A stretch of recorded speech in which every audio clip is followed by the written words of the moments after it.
Sabbath School, the heart of the church.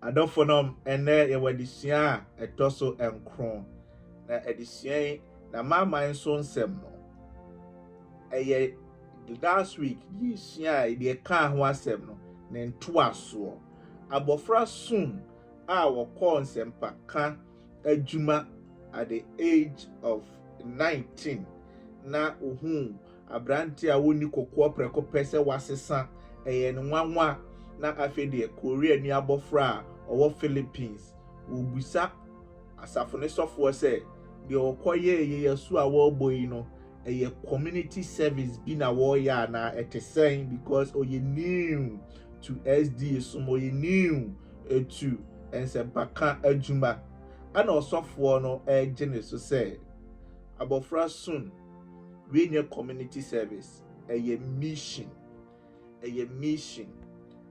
ana obusa ne say ye kan mission ye kan akraje a eno no ene dian so obi betumi ama akraje aye na djuma ni full time job na because obi a wasesa preko pesa na opese ka na djuma ne say de bia wo boa na foforo esesa ana osofo ne say ane eye adjuma betumi aye ni full but sika ewom no enoso eno o say adjuma betumi aye ni full no ye friend is saying better na makohon school and I say a mission adwuma ye kan no se opese wo ye no full time job a ye be fra missionary na itwase wo ye course bi a ye friend theology enti se say there se opese wo ye missionary a itwase wo jai nursing course na wo ye na wo koye theology and I say what come at no far from friend ma me say ma me person me say some course no from nursing now person me see nursing or bro for kasa mu Philippines ha na me ko practice in America say me person me jai na me ye theology na ma me say DNA theology na ma me ntiase ma me to asu busa ni say theology no we ya obe no monsa theology no o ya obe smoky ana o say mama da bi theology me ya me no monsa me smoky meka onyankopon ho asem ma me ne say ene kwasesa wo course no na akoye theology de me pama wa ne say me pese wo ye ni papa daachi no se san course abofra soon sha say oye theology na odrimika eba fi emra ye bo soon asuwie ye na odrimika na oba fi no be ka ho asem kire ne maame na o kire ne maame say mama homeda ne ye onyameda kwesi da ya som wo Korea ha yi no enye nyankopon da ye de som no na maame no enti ase otoa so ekirekire Daniel ekwanya Daniel ekirekire ohene Nebukadnezar da ye son no emu adofo no ye betoa so next week ni ahwe de to maame no but na me ne wo kasai no abofra soon oye onyankopon sofo kese ono na ye the associate director of 1,000 missionaries ewo Philippines yankopon moae na ontine ne mun kire o Yesu Kristo di munti amen.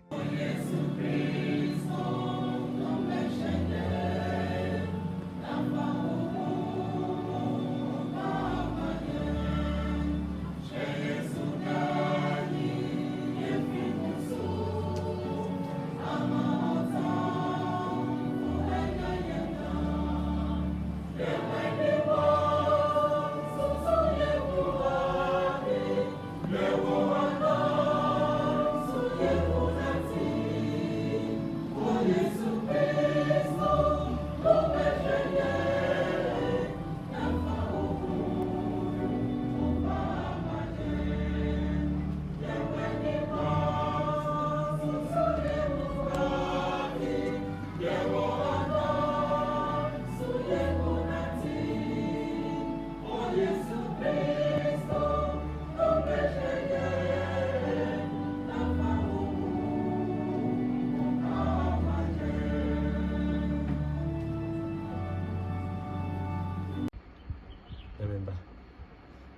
Trading policy when you just spend in Bamba or their boy in our home. And then this year a toss of chrono and no and I did about change in a day. Now, what to deem heirs of promises, prisoners of hope. At this year, and Baba Mayana and Intiasia. And the Intikrama or one Bosha says your 1 year. Nancy was better than a conquest with me. At this year, Baba Mayana Intiasia. A fat reunion now. I said, a Dana, we my yes, sir. Subscribe, click it on the bottom of the show, bell button of the show. If I'm my share my for now for so any in CNP. I mean, Kaya or Bra, a bessie at this year, I say. I mean, we shine. Amen. Adophonom, ewe yamimu. My yin eye home aquaba. Eba edition a torso and crown. Edition what Tuni Dean said. Heirs of promises, prisoners of hope. And now Boshe ade difo and it does swore any diafo. Ubia and it does swore binti wadane de duani and it does swore enti wadane prisoner. Esi ewo difo Zachariah penso.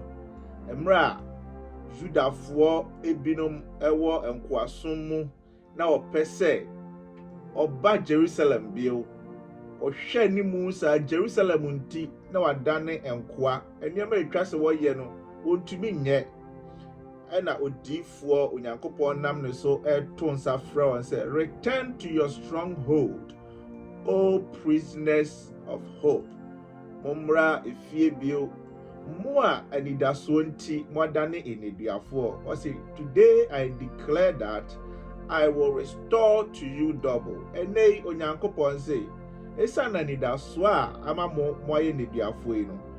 Memma mo emo hon mienu. Why o Kristo ni no? Anidaswonti etwa say woye odeduani. Enti wiase kra hu ye Kristofo say ye ne duafo efiso de duani no obi a on heda enifa hodie aduane a ewiase di ne ntumi ni bi enya da bia de ntumi ye adwuma enwuma bi wa kra ye ntumi enye bi enti anigi a ewiasefo nyafa hodie ewiasefo nya ye nyamesomfo bo hye papa bi a onyame a hye ye nti no ya ye afiasefo ama bo hye enti wiase hu ye say oh what the nneɛma bi akyekere no ho kwan bi so no ye bɛka sɛ nkrofo we die ɔmo ye prisoners of hope ɔmo ye anidaso bi ho eneduafo adafo no ne nyame ma mɛfa akwanya we so abo ye nuanom a conference Jubilee obe organize ye ɛwɔ Accra Taifa wode won ho ehye mu a ene omo graduate say international disciples yemu mienu enua Mr. Reynolds Takari ene Mr. Isaac Sapon Yankopon enhyiram se mo say emre modemanda age kusua ekwan a yebesifa age Accra amanyame ho enye Ghana nkoa ne wiase beebi a onyame enhyiram bre enye kwada biara da mo de mo mre ema onyame a mo nsɛ bibia fi so onyame ebema mo omoho emoho memene da na disua no eme ye te ase ese emra Onyankopɔn che asase no obodin obobusua no akyere asase kra yemfa ema won onyame ye very specific. It is all kind Joshua chapter 13 ekopem Joshua chapter 21 one year when he be ha adentia ebi se Onyankopɔn epese wo kyerɛ wɔn sɛ ɔde asase no ahyɛ wɔn sa ɛyɛ wɔn ɛde a ɔde ɛma wɔn sɛ akyɛdeɛ na deɛ etwa sɛ ɔya ne sɛ obetie twe di ampo Onyankopɔn asɛm enti me nuanom ne adɔfonom ɛnna adesua yi no yɛba abɛhwɛ asase ho nsɛm dodoɔ a osua theology no ɛbɛte aseɛ sɛ yɛka asase ho asɛm a ɛyɛ part of protology ɛna ɛsan yɛ part of eschatology. Protology ɛkyerɛ ahyɛseɛ ɛna eschatology ɛkyerɛ awieɛ, the pro and the escha. Enti wohwɛ a asase yɛte ho asɛm wɔ Genesis, yɛte ho asɛm ɛwɔ Exodus. Nyankopɔn de asase bi ɛdom Adam ne Eve sɛ ha montena ha. Abraham Nyankopɔn hyɛ ne bɔ, Moses asase ho bɔ, Joshua asase ho bɔ, Nebukadnezar bɛfa Israel for Sunday asase hyɛ wɔn bɔ sɛ ɔbɛba bio. Awieya no nso Onyankopɔn de asase foforɔ ahyɛ ne ma ɛbɔ. Enti wontumi mfa asase ho asɛm ɛnsie o Kristoni no. Enti ɛho ehia. Enti na twɛdi ampo Nyame ɛbɔ asase no so kyerɛ wɔn. Woyɛ nipa na wɔ hɔ na ukɔ wo fie a utimi kyerɛ sɛ aha na mete mefiri kurowee so mabusua eni ɛno na ma yehu oneko a woyɛ saa na Onyankopɔn ɛde asase hyɛ Israel for no ɛnso ukɔ kwasiara na desua na wɔ sɛ Eden ɛne Canaan na edwoada na desua sɛ the land as a gift. Uma menka ne mienu emom na yɛnhwɛ sɛdeɛ ɛteɛ. Eden we are then added to Canaan ho na kwan ben kwan na hu se ɛyɛ akyɛdeɛ na Onyame de dom wɔn. Adam ɛne Eve emra Onyame bɔɔ wɔn no na wadi kan asiesie Eden dada. Enti nneɛma a na wasase ne so bia ni hɔ a ɔmo ɛna ɛpɛɛyɛ. Ɛnyɛ ɔmo na bɔ nnua, ɛnyɛ ɔmo ɛna ɛbɔ nsase a na wɔte so no, ɛnyɛ ɔmo na bɔ mmoa nnuane a na ɔmo di na ne nyinaa wɔ hɔ dada. Onyankopɔn siesie ɛna ɔde maa wɔn. Wɔn deɛ ne sɛ ɔbɛyɛ wɔn afa mu deɛ nneɛma Onyankopɔn aka kyerɛ wɔn no etwa sɛ odi soɔ. Canaan asase ne nso no wohwɛ sɛ akwansrafoɔ ne kɔɔyɛ no na Onyankopɔn sɛ wɔsiesie ne dada na ɔsɛ ɛyɛ asase a nufusuo ɛwoɔ nneɛma a ɛfɛ Onyankopɔn ayɛ ne kama dukan Deuteronomy chapter 1 a Onyankopɔn kyerɛ wɔn sɛ when na wɔn ka ne da biara da sɛ ɛyɛ wɔn trenee ɛna de wɔn duru asase ne so. Onyankopɔn pɛ sɛ ɔkyerɛ wɔn sɛ wasiesie ne dada ɔmo atirimɔden nti na ɔpam wɔn afiri so na ɔde ama mo ɛyɛ akyɛdeɛ ɛna ɔde maa wɔn. Enti Eden ɛyɛ akyɛdeɛ a Onyankopɔn de dom wɔn. Canaan nso yɛ akyɛdeɛ a Onyankopɔn ɛde dom wɔn. 2. The Garden of Eden a yɛka ho asɛm no etwa sɛ wodi nhyehyɛeɛ bi so ansa na daa yɛ wɔn dea. Obu nhyehyɛeɛ no so a ebefiri wɔn sa. Ampa obu nhyehyɛeɛ no so no efiri wɔn sa na afei deɛ ɔbɛyɛ eneduafoɔ a ɔnenam oni saa afa ahudi a no wɔ Eden bio afei deɛ ɔkyinkyin ɛwɔ nsase aka so. Canaan nso emra a wanti Onyankopɔn asɛm no afei deɛ Nebukadnezar ɛbɛfa wɔn ɛyɛ wɔn koa ɔyɛ neduafoɔ nti ɛno nso efiri wɔn sa. Entutumi hu sɛ Garden of Eden utimi de toto the Canaan land so ebi sɛ ne nyinaa no Onyankopɔn na yɛde maa wɔn ɛte sɛ akyɛdeɛ a etwa sɛ ɔbɔ ho ban. Ebio adeɛ a ɛma wutan hu sɛ biribi paa yɛ akyɛdeɛ ɛne sɛ da biara no aya na ɛwɔ nsonhyɛdeɛ a ɛkae wɔ sɛ ne wura eni. Enti obi kyɛw Bible kora na watwerɛ mu ti sɛ a gift from this to that on that day. Edi bi kora obi Bible no mu anaasɛ ɔhɔho obi bebie Bible no mu a na wahu sɛ oh ɛyɛ akyɛdeɛ a yɛde dom kofi na onikon wei ɛna ɛde brɛ wɔn. Enti da biara no in the Garden of Eden adeɛ na ma wɔn hu sɛ ɛyɛ akyɛdeɛ a Onyankopɔn ɛde ama wɔn ɛne sɛ ɔmeda biara no na wakae obi na abɔ saa nneɛma wei nyina there was a signature attached to that. Saa nso da Canaan nte sɛ Egypt a da biara na ɔmo River Nile kɛse na da hɔ nti na ɔmo de machines atum a pumping nsuo kɔ nsase ne so na nte saa ɛwɔ Canaan.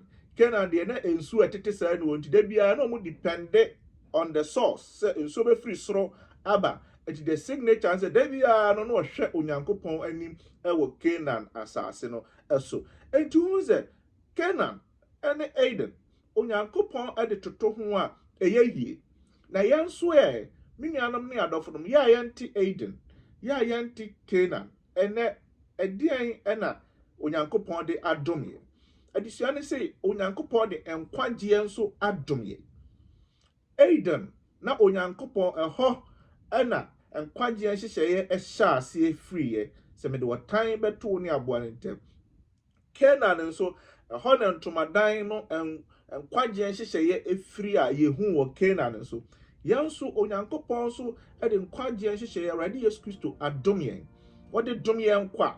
Sɛ de wɔde Eden dom Adam and Eve. So wɔde Canaan ɛdom Israel. Ɛnɛ wɔde Awurade Yesu Kristo ayɛ agyedeɛ ma wiase nyinaa. Yɛnya ne kwa. Ɛnyɛ yɛn nnwuma, ɛnyɛ biribi a yɛayɛ bia, yɛnyɛ ho hwee. Ɛyɛ adom ɛna ɔde adom yɛn. Enti sɛ yɛantena ase kom na yɛpere yɛn ho ɛyɛ nneɛma etia nkwagye nhyehyɛeɛ na sɛdeɛ Adam efiri Garden of Eden. Sɛdeɛ Nebukadnezar bɛfa Israel for saa nso na yɛn nso Onyankopɔn bɛyi yɛn afiri nkwagye nhyehyɛeɛ no ho. Enti moma yɛn hyɛ ne nso. Enti da biara no asase a Onyankopɔn de dom enipa no ɛyɛ ade a na ɛkae wɔn sɛ ɛyɛ akyɛdeɛ ɛna mede adom mo na mo ani ɛho mmara ɛne nhyehyɛeɛ no so a etimi firi mo nsa.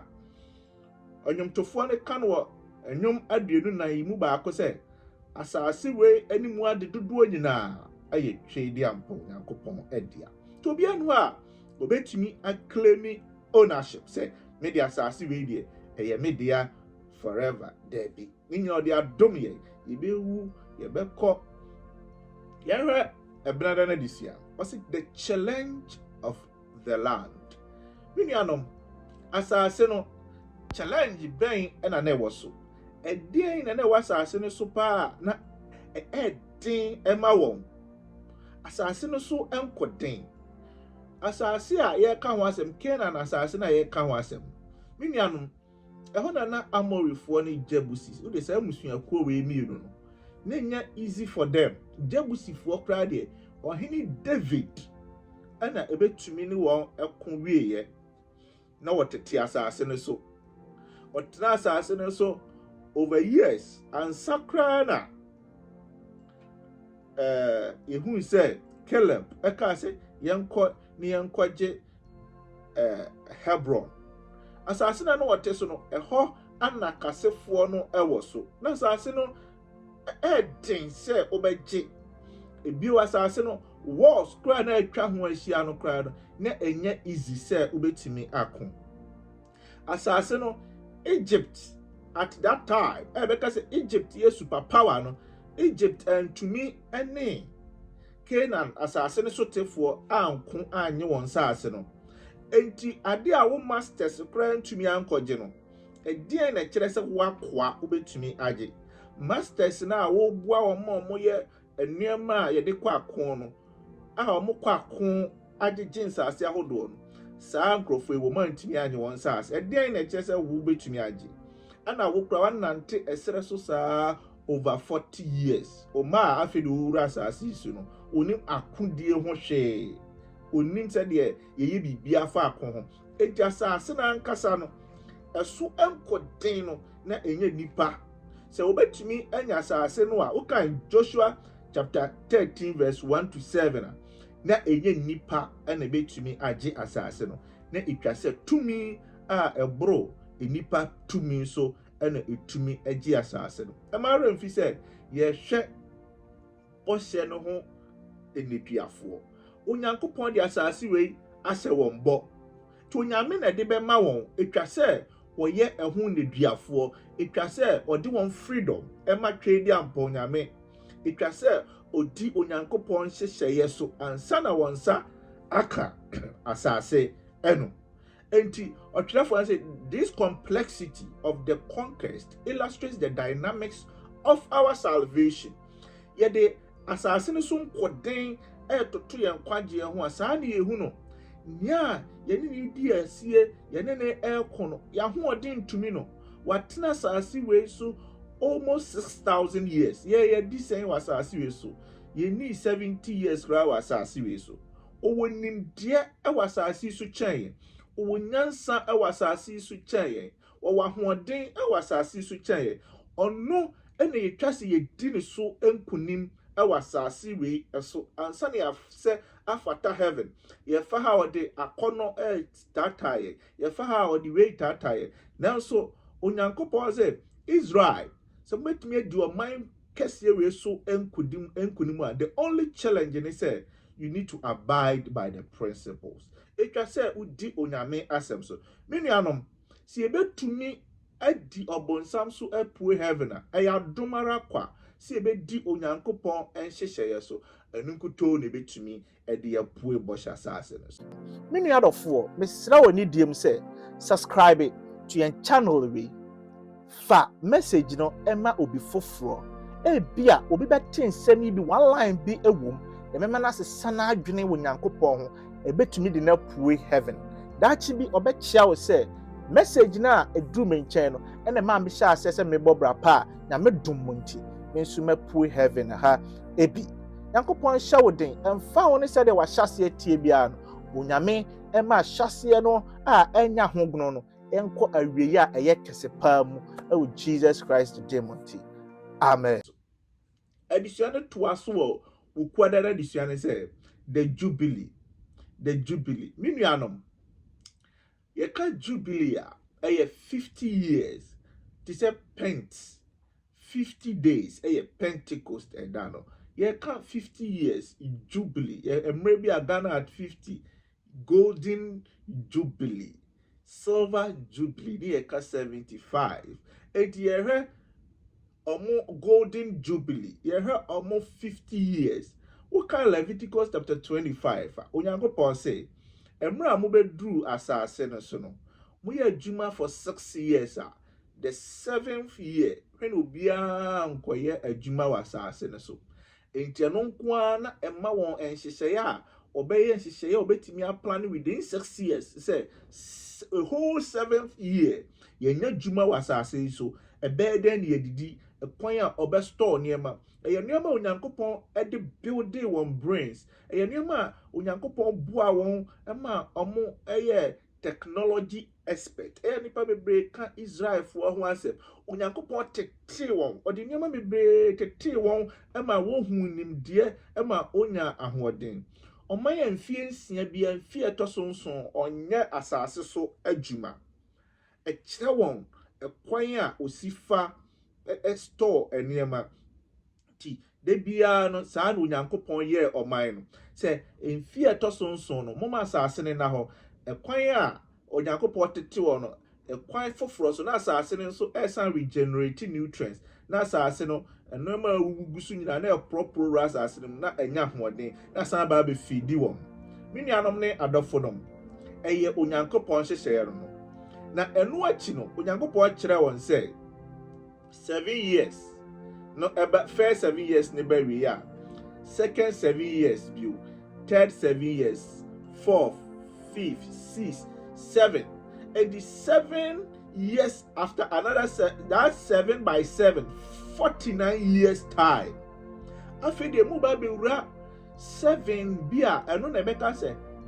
ɛtɔ so nwɔtwe yɛma deɛ ɛtɔ so nwɔtwe ne ɛma 7th year na etwa to 49th year no on the 7th month just a 777 perfection mummodawuro ewo kuro mu nyinaa sɛ buba bewura afi a ɛyɛ fa ahudie afi so obi agye obi asase a yɛde besi asiwa a menuanom on the 50th year yɛde kyɛ no ɛmfa ho ne asase ne kɛse a ɛyɛ obɛsa de ama ne wura so obi agye obi akoa na wontimi ɛnne ne ho a yɛde bɛsan ama no obi agye obi ade a yɛbɛsan de ama no and the 50th year ne deɛ ɛyɛ ɛda a onyankopɔn ɛpae fa ahodie ma ɔman no mu nipa nyinaa ne emu ɛmmoa ne bibiara a ɛwɔ asase no ɛso onyankopɔn ɛka kyerɛ wɔn ɔpɛ sɛ wɔte aseɛ sɛ adofo no obi biara ni ho a obetimi a oni obi ade wa asase ne so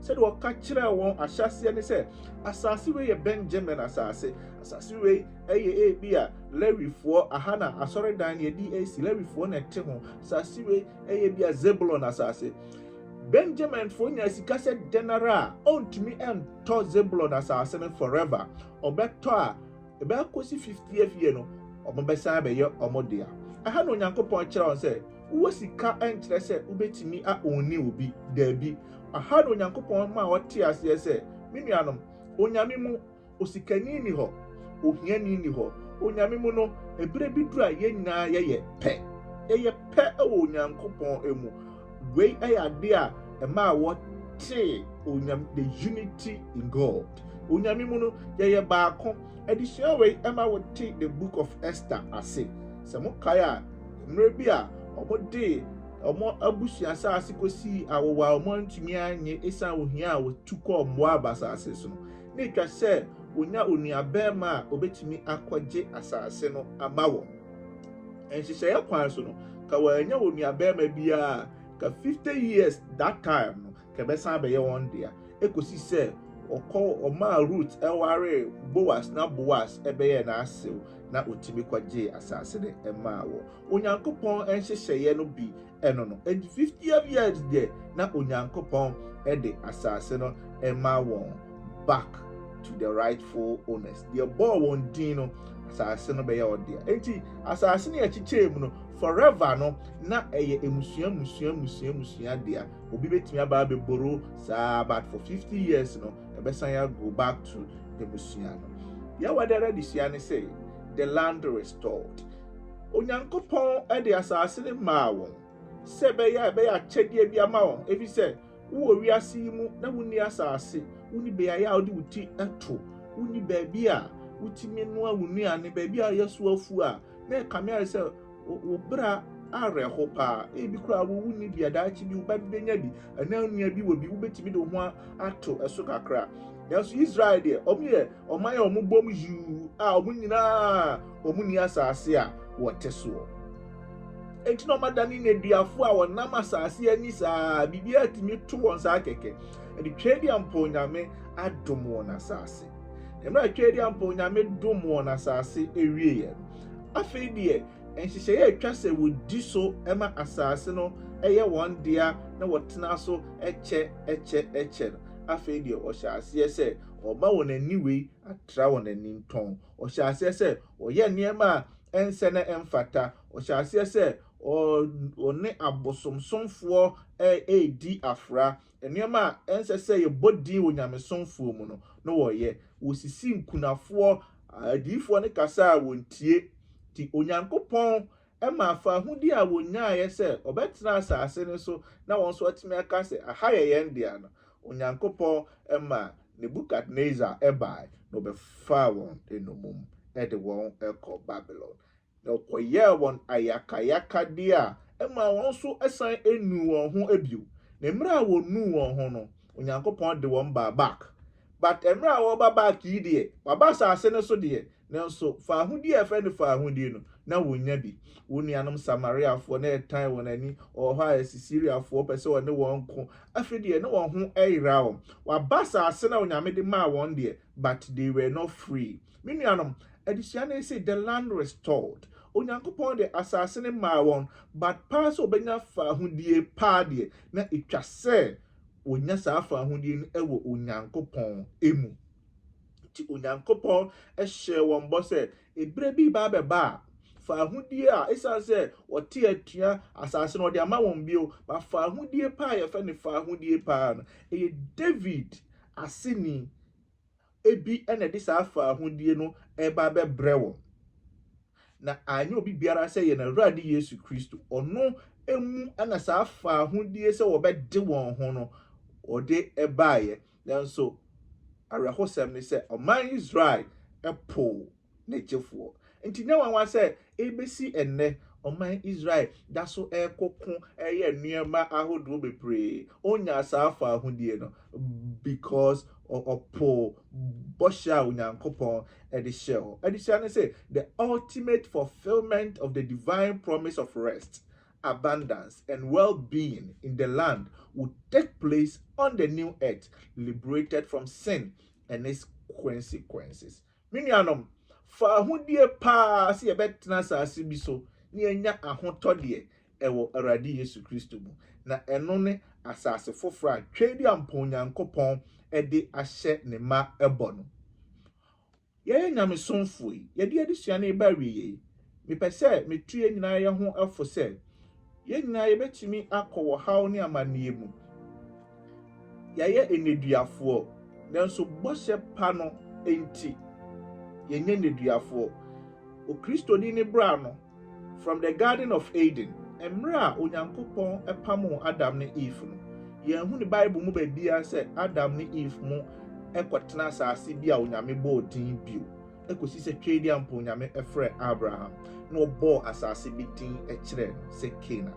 Na ode ne mindful eba Canaan. Enti from Eden Nyankopon ma na awowa nyina no Canaan ena obenya asase ni bio asumdwi na eho enye the Garden of Eden ni paade na so eho na Nyankopon isane ba won finfin bio se de na wo Garden of Eden na so eno achi no wo san ati Onyankopon so atua na Onyankopon yi ni sa efri won so na bio wa hye yambo se we de yemfri Eden enko Canaan ene de wo yi ni sa afri Israel so Canaan enye biaye bi ti se Eden bi wa afede nyamesomfo di wonti ewa wasa biaye a wodi ahye yambo bio ene osoro heaven enti osoro ene ye eho adedifo heaven ene ye eho ye prisoners of heaven's hope osoro pa na ye enidaso na eno na ama ye prisoners.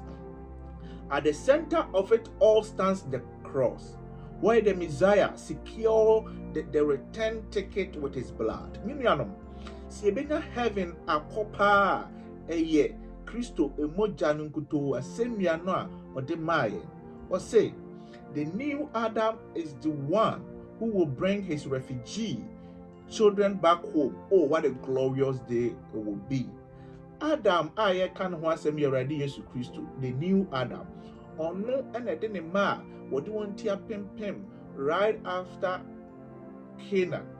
Aye hu de eye ho ebesi na nyina. Aye asenia no nkuto ne betimi ede yakọ heaven. Ade na won fa ho ntu Nyankopon so o Kristo ni ene wutie mi. Obabu ene wutie mi. Ade na won fa onyamesom serious. We are on looking to the cross. Empire say Nyankopon asenia ni ntino e ma menye ne ma ne ma we if say we ne betumi de wadru ne fie. Nyame mwaye no hu ye mobo wonte nanim kyerɛ e wo Yesu din mu nti. Amen. Nyame ma ye da mu nyina wase. Se moje prayer na mo ne yesua ye Sabbath School. Ye kan se Onyankopon enhwehwɛ mu nyina ma ko afi ye be stress e bra wa hwɛ Sabbath School ye wie no. Wa on subscribe ye no ye be stress e obey subscription no amaye. We are na afi so Sabbath School ni banana wo twibia wonya bi hwɛ a na wa che na oni afofo so ahwɛ. Kakra kwan so ene de be kwa kopi osoro. Ye da mu nyina wase Onyankopon enka obibia. Next week ye be san ehye mu ehye